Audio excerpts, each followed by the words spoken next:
আর হচ্ছে স্কিনে light makeup একদম হ্যাঁ, ঠিক স্যাটেল, আছে। যাতে আমার ন্যাচারালি থাকে। আই মেকআপটা আমি একটু ভালো যাচ্ছি। ওকে ওকে, ঠিক আছে, থ্যাংক ইউ। এখন আপনি বসে থাকুন, দেখা যাক আপনার। উনি হলেন আমার ছোট্ট পাতু। যাই হোক, এখন আর ছোট্ট নেই, অনেক বড় হয়ে গেছে। তো আজকে ছিল ওর ঘুরতে যাওয়ার দিন।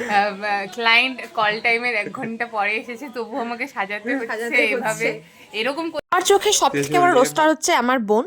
যাই হোক, তো ও আমাকে বলেছিল একদম মিনিমাল আমাকে সাজাবি, তোকে একদম মিনিমাল সাজাচ্ছিলাম, যতটুকু না করলেই না নয়। একদম সাট লাভ করে সরস্বতী পূজা থেকে বিয়ে বাড়ি সাজ দিবে না।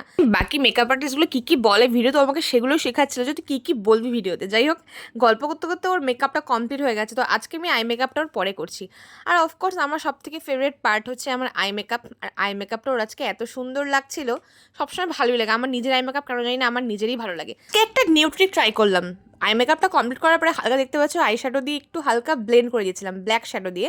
তো এরকম আমি দেখেছি তোমার ওই মারোয়ারি বা তোমার হিন্দি যে মেকআপটা করে, বেশ সুন্দর এবং কিউট লাগে।